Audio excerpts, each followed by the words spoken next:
So I decided I was going to make a video explaining what I'm seeing right now, because it's a bit more complex than what you see here with the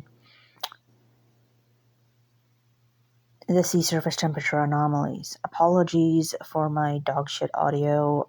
I am using a garbage phone because Scrooge McDuck. And so first I wanted to kind of show the typical winds at the sea surface, right? And right now, I'm not sure if you can see this, but there is a gigantic high pressure system just completely camping out on the Atlantic.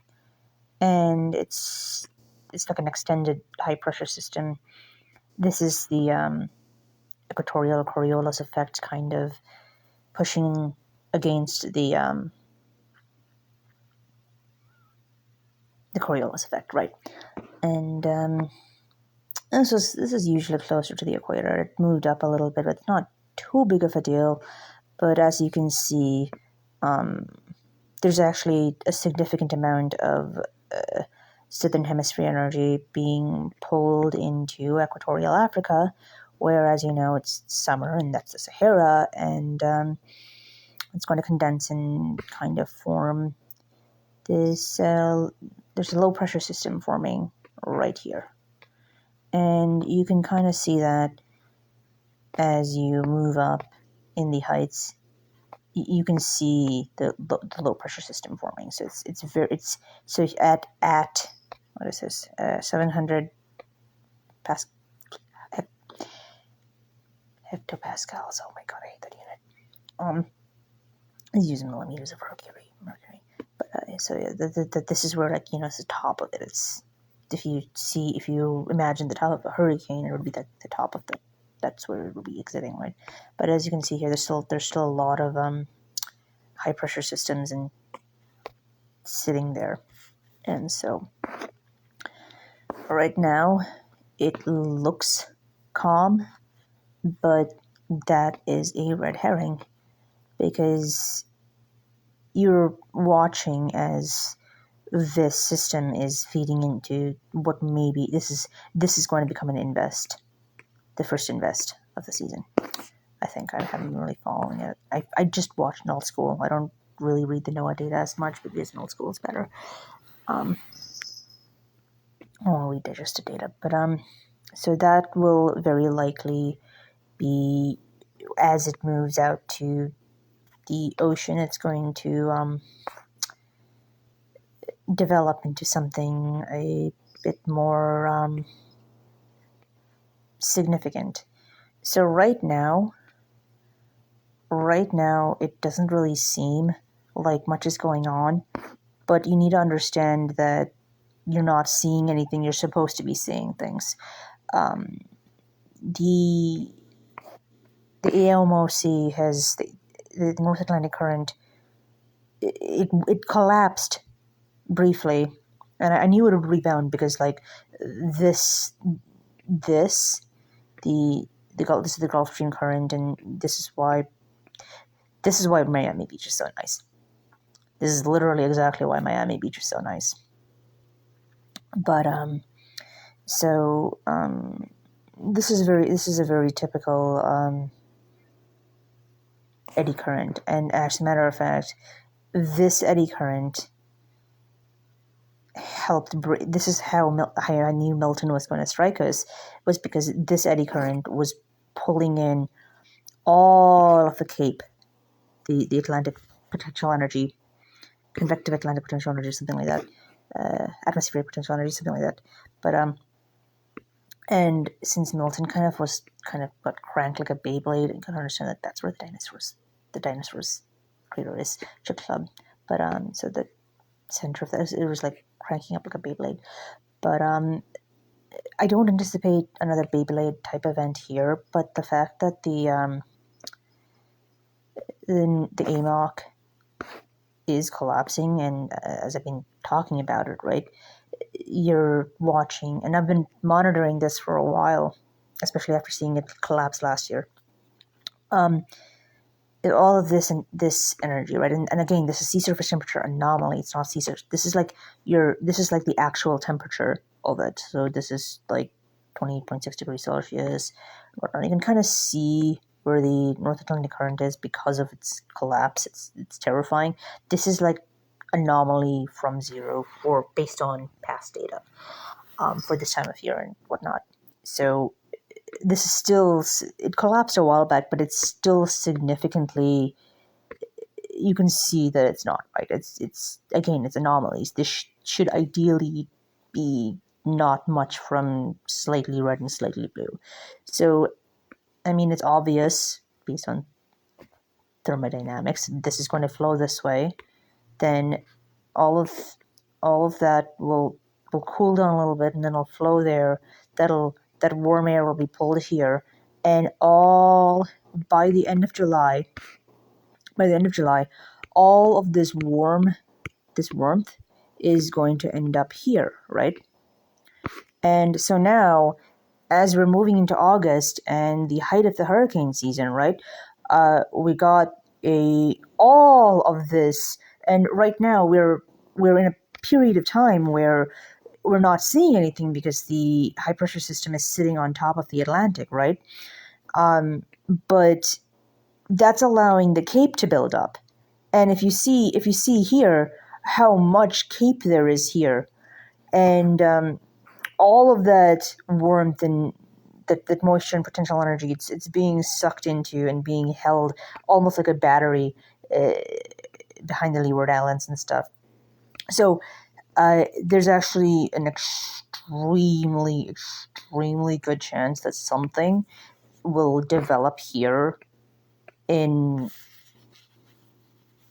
actually a really good chance that something's going to develop there and go off to Louisiana or Texas or even Florida. Well, Florida typically, if there's Florida strikes from here, it typically comes from here. This usually grazes Tampa and whatnot. But what I'm seeing is that, and based on what I've been experiencing with the weather outside, the weather here so far has been kind of nominal. I haven't really noticed anything too weird in the past few weeks to months. But yes, so as soon as we get back to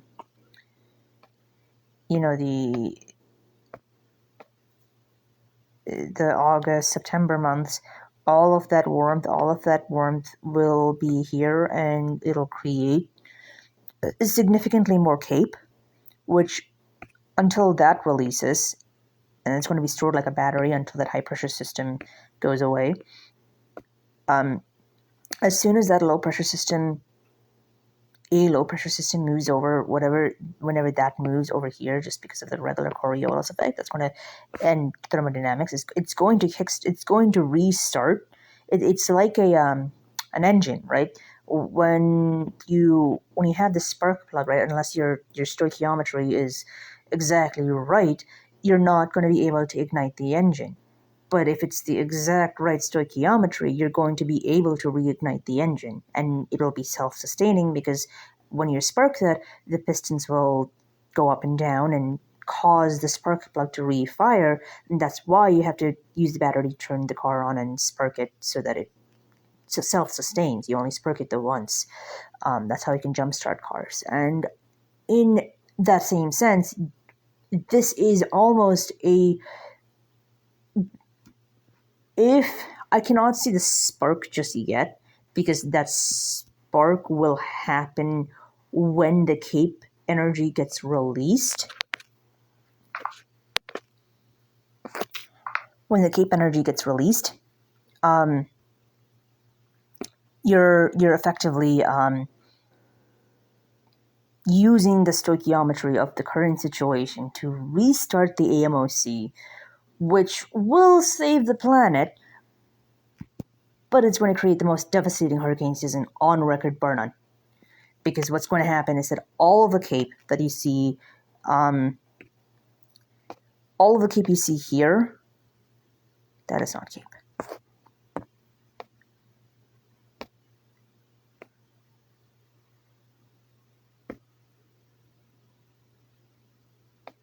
All of the cape you see here has to be released, and that's going to be released into the Gulf, whether it's Florida or Louisiana or Texas. And whatever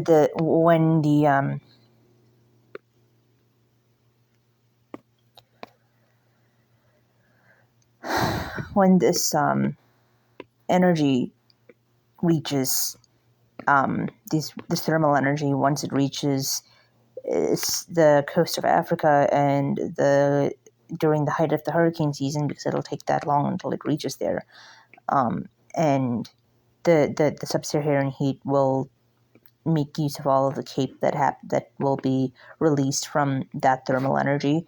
That cape will probably be released eventually. Let's see, there's not really there's a low pressure system right there. I think that actually might be a storm going on right now, a tiny one. It looks like I think there might be a tiny hurricane or tropical storm off the coast of Mexico right now.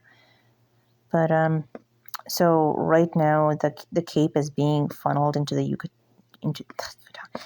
Panama.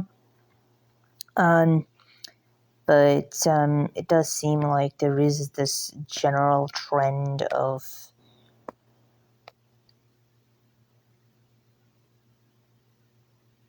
that's a low pressure system, and it's going to be sucked into this high pressure system up there. So either way, when we're looking at the cape and your current I think this is your wet bulb. So this is like actual humidity. So this is like a measure of humidity, I think. Is it? This is something water. I thought this was humidity. I don't know if this is humidity. It might be humidity, but this is the specific gravity of water, which I think is your wet bulb temperature. But Dino's right next to me, and I'm patting her. But so right now, like cape and humidity aren't the same thing, and that's how you're not seeing what's going on, because like after raining cat litter on me, there's that ocean temperature, right? It can't release the convection. There's no convective potential energy, but once that gets here, that's just going to supercharge that. And with that cape being set to release probably first, very likely, if we are going to be seeing any storm anytime soon, it is almost certainly going to be developing via the cape here, especially as all that potential energy, that the sea potential energy, gets pushed into the Gulf, and as the winds move into the high pressure system over the U.S., it's going to pull that cape there, but it's also going to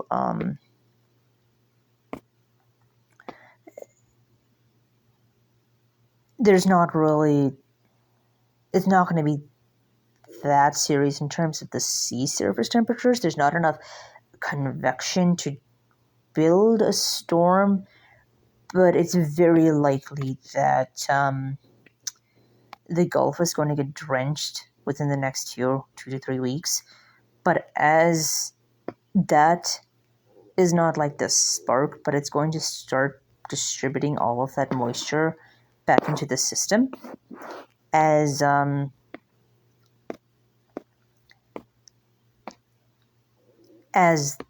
we wait for that to get here. And once this system, normalizes and gets here and releases the cape, it's going to be that spark plug that restarts the engine of the AMOC, hyperdriving it, saving our planet, and destroying the billionaires while we're at it, because hopefully Poseidon aims and bowls the Category 5s at Mar-a-Lago and every one of Cheeto Man's towers. And so I'm not sure what's going on in the Mediterranean, but this seems like they're going to have a good wine season this year. Oh man, Italy must be nice. Go travel to Italy, guys. Here's some travel advice with your weather advice.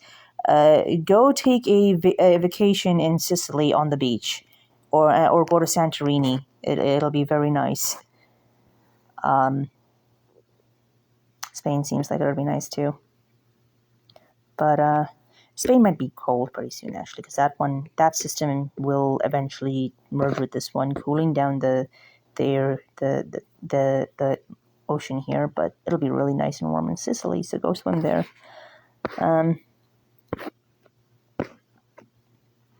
But as you can see, the AMOC is a little bit stronger than it was where it was last time I kind of analyzed it. But yeah, we're looking for a quiet next 2 to 3 weeks. Possibly.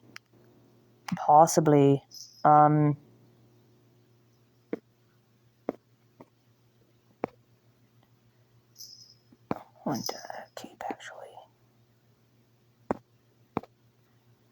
Possibly this absolute capacitor. I mean, call it capacitor, condenser, same difference. Of a it's wrong to call it a battery. It's more accurately a condenser / capacitor.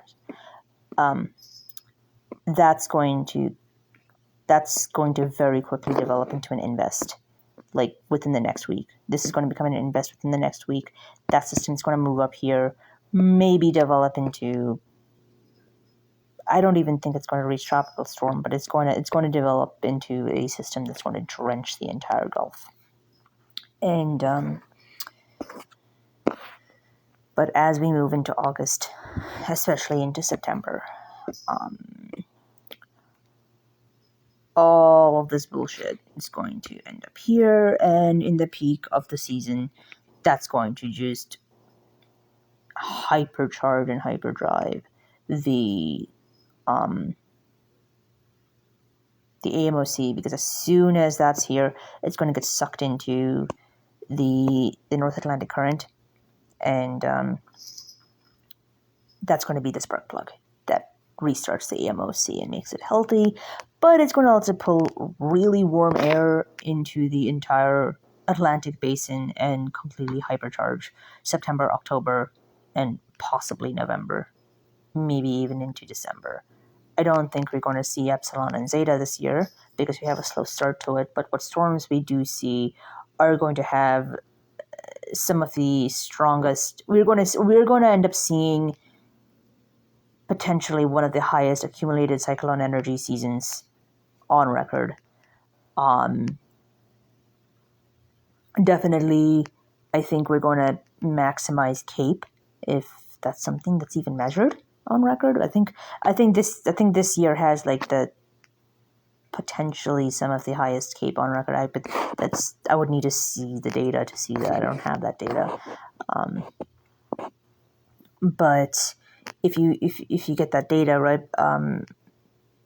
you can see how the engine of this is just going to pull in all that warm air, and it's just going to, as the hurricanes move, it's just going to continue to feed into it and cause Category 5s. Like, we're going to see a lot of Category 5s, potentially even a Category 6 contender, because I am sensing that we are going to see a storm that was worse than Irma, and Irma was a formative memory for me.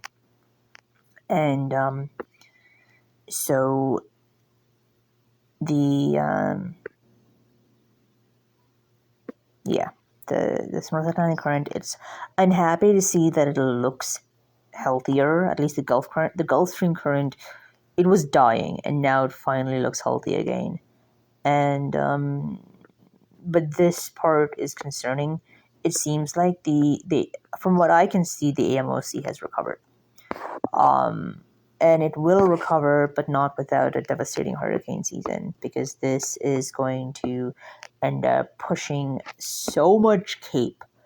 It's going to end up causing. It's going to pushing so much thermal energy, so much heat is going to be stored until while this high pressure system sits over. It's just going to be charging. You can also look at that, and this is a value of how much more can be held. As you can see, I don't know if there's we're at maybe 10% of total storage capacity, because a CAPE is basically how much your capacitor is storing, and this value is how much your capacitor can store. I guess it's like time constant principles and whatnot, but specific gravity, humidity, all that stuff. There's no such thing as 100% humidity, because if you're at 100% humidity, it rains. So,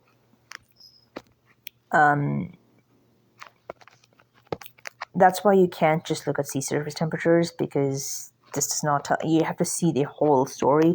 And the guy that points at a green screen may be able to read their NOAA maps and their pre-processed data, but that's not how meteorologists used to do it. You can't call yourself a meteorologist if you cannot yourself sit down and read the raw data and be able to make predictions.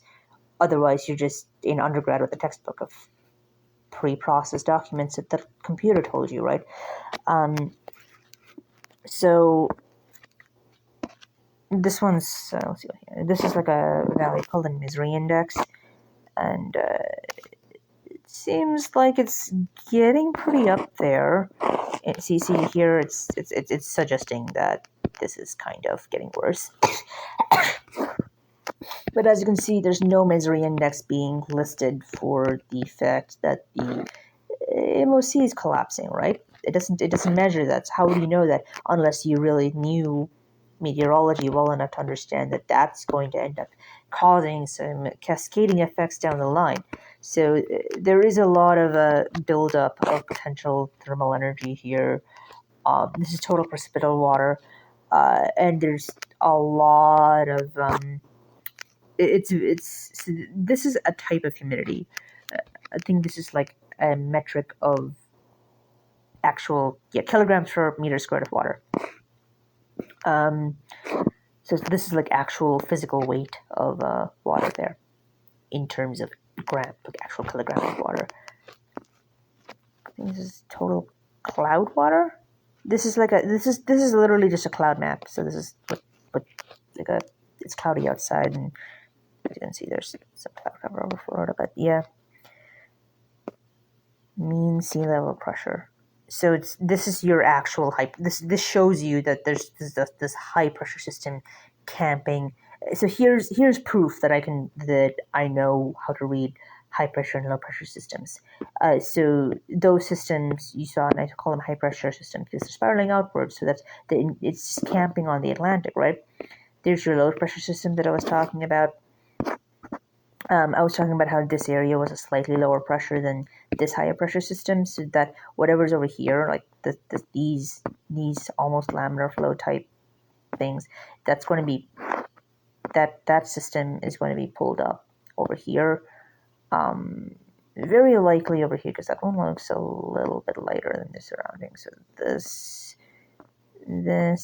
is going to end up going like right. Probably going to end up closer to Tallahassee, actually, especially because that system's there, and that's going to suck up right there. But there's a very, very high pressure system over the very spot that is causing a lot of issues. So yeah, there's no convective potential energy being released over there, which means it's just going to keep holding on to all that thermal energy until it arrives here, when finally this low pressure system gets sucked into this is the Coriolis effect, so it's kind of different. So this this energy is eventually going to release whatever energy is here. That low pressure system will develop into a hurricane and slowly make its way to whatever. It's not. I don't think this one's going to be anything significant, unless it depends on whether it with that low pressure system. That low pressure system ends up on this side of the Leeward Islands or this side of the Leeward Islands, and it's too early to tell.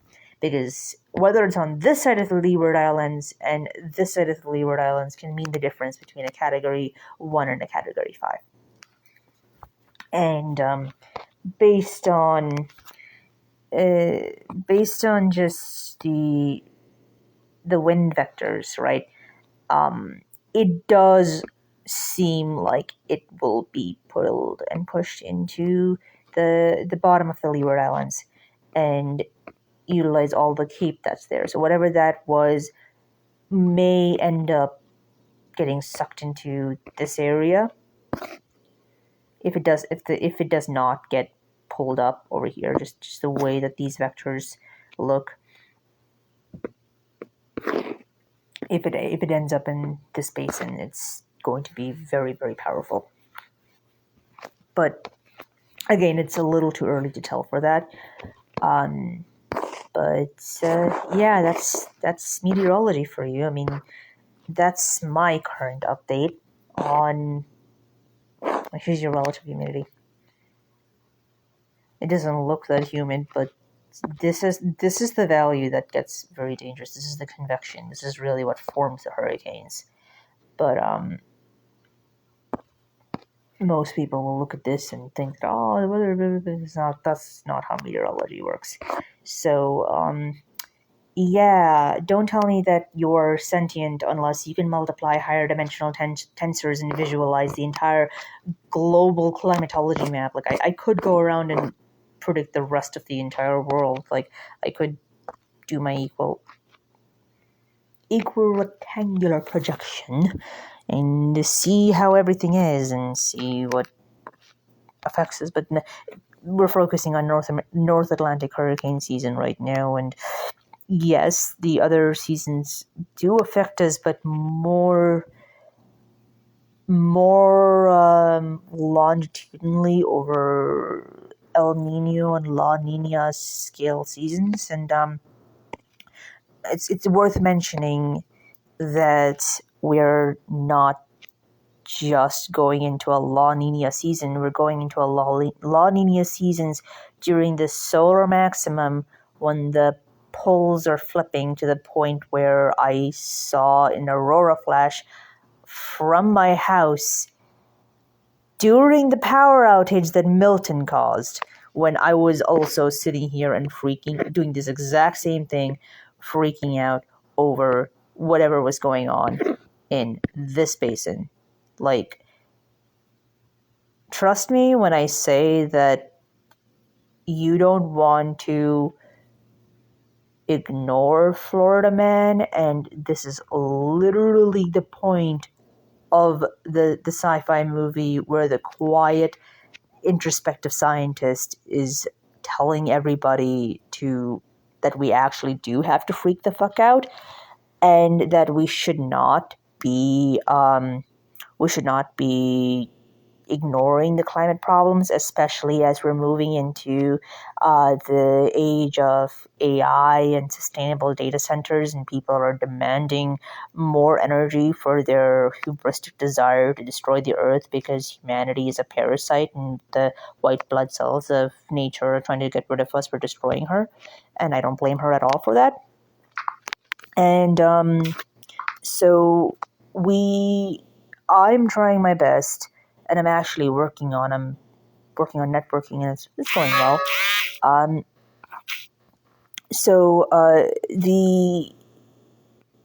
working on trying to get into developing sustainable energy for solar power, small modular reactors, and when I say I'm pro nuclear power, I mean specifically small nuclear reactors at industrial scales for regional and specific applications, such as factories and data centers and anything else that needs an on-prem, discrete, and when I say discrete, I mean DISCRETE, not DISCREET. Well, it's both words because you're doing it disjunct from the energy grid and you want it separate for security reasons. So there has to be a word for something that's both a homophone and you can use it. Anyways, this is not an etymology video, even though I've been entomology man and meteorology man and etymology man for the past, I don't know. Anyways, I pet my cat. Say hi. But,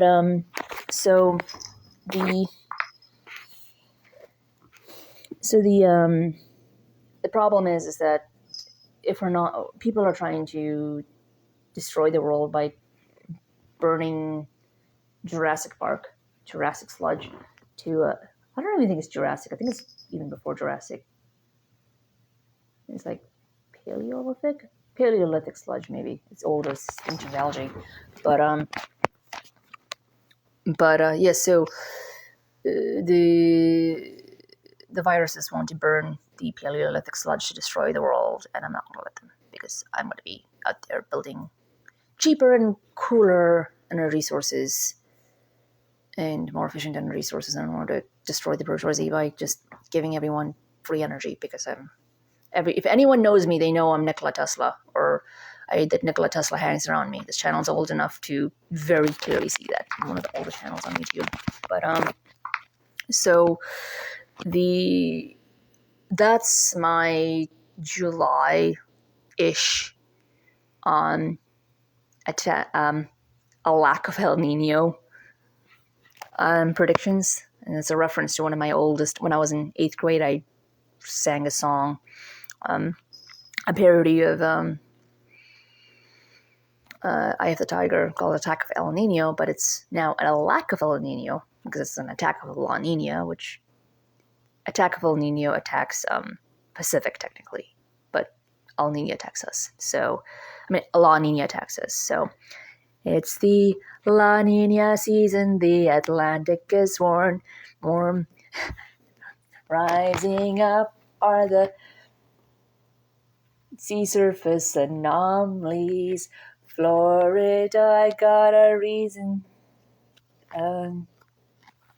Big alarm. I'm trying to scream. It's really serious right now. Can we start taking the weather and climate change seriously? Because I can control the weather, and I'm just going to fucking bowl it at. I'm going to bowl it. I'm bowling it at what do you call it? I'm bowling it at New York City, because it's the only way the billionaires are going to get the fucking message. Because I am absolutely sick and tired of the parasitic chimps from destroying the world.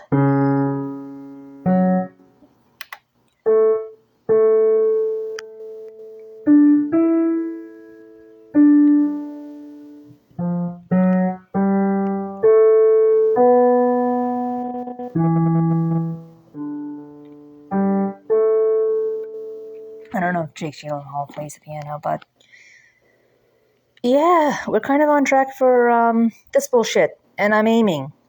If I can control the weather at all, I'm fucking aiming, okay? Stop destroying the weather. Stop destroying the earth, please. I've literally given you the data, and you can choose to ignore it, or you will just die. I'm sorry, I will literally murder every last human before I ever let this stupid chimpanzee species destroy our planet. Deal with it.